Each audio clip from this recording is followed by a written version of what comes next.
আসসালামু আলাইকুম। কেমন আছেন সবাই? আশা করছি সকলে ভালো আছেন আপনাদের দোয়ায় এবং আল্লাহর রহমতে। আমিও ভালো আছি আলহামদুলিল্লাহ।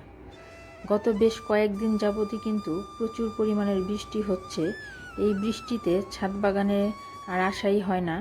তো আজকে ভাবলাম যেহেতু বৃষ্টি আজকে কম, তো ছাদ বাগান থেকে কিছু শাকসবজি নিয়ে যাই। বেশ কিছু শাকসবজি আমার ছাদ বাগানে আছে, তো ভাবতেছিলাম চারদিকে ছাদটা ঘুরে ঘুরে দেখছিলাম আর ভাবছি যে কি নেওয়া যায়, কি নেব।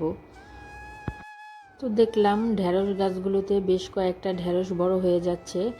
আর ঢেঁড়স কিন্তু বেশি দিন গাছে রাখা যায় না, দেখা যায় 4 থেকে 5 দিনের মধ্যেই ঢেঁড়সগুলি খুব দ্রুতই বড় হয়ে যায় আর বাড়তি হয়ে যায়, পরে দেখা যায় শক্ত হয়ে যায় আর খাওয়া যায় না। এই জন্য ভাবলাম যে ঢেঁড়সগুলি তুলে নিয়ে যাই, কারণ আর 2-1 দিন গেলে দেখা যায় পরে ঢেঁড়সগুলো আর খাওয়াই যাবে না।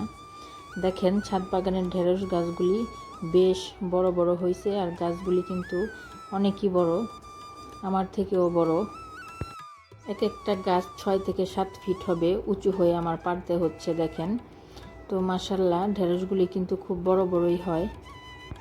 ছাদ বাগানে যে কয়েকটা ঢেঁড়স গাছে আছে না কেন, সপ্তাহে 1 থেকে 2 বার আমি ঢেঁড়স তুলতে পারি। আর দেখেন প্রায় এতগুলি করেই ঢেঁড়স তুলি, মাঝে মাঝে এর থেকেও বেশি হয়। আর এই যে আমি ঢেঁড়সগুলো তুলে দিচ্ছিলাম আর আমার ছেলে কিন্তু ঢেঁড়সের ঝুড়িটা ধরে রাখছিল। এইদিকে বরবটি গাছের কাছে এসে দেখি আলহামদুলিল্লাহ অনেকগুলো বরবটি আছে গাছে। তো ভাবলাম বরবটিগুলো তুলে নিয়ে যাই। বরবটিও কিন্তু খুব দ্রুতই বড় হয়ে যায়, গাছে রাখা যায় না। দেখা যায় যে 2-3 দিন পর পর যদি না তোলা যায় তো বিচি বড় বড় হয়ে যায়, পরে আর খেতে ভালো লাগে না। এই জন্য এখনই আমি তুলে নিয়ে যাচ্ছি। এর আগে আমি আমার ছাদ বাগানে কখনোই বরবটি চাষ করিনি, তো এইবারই প্রথম বরবটি চাষ করলাম আর আলহামদুলিল্লাহ দেখলাম যে খুব ভালোই ফলন হয়। তো এখন থেকে ভাবছি যে প্রতি বছরই বরবটি চাষ করব, সিজন যখনই আসে বরবটির। তো যাই হোক, এই তো দেখছেন কতগুলো বরবটি এখনই আমি তুলে নিচ্ছি আর 2 থেকে 3 দিন পর পরই অনেকগুলো বরবটি এই ছাদ বাগানের গাছ থেকে আমি তুলে নিই। গাছগুলো কিন্তু আমি শুধু বস্তার মধ্যে রোপণ করেছি।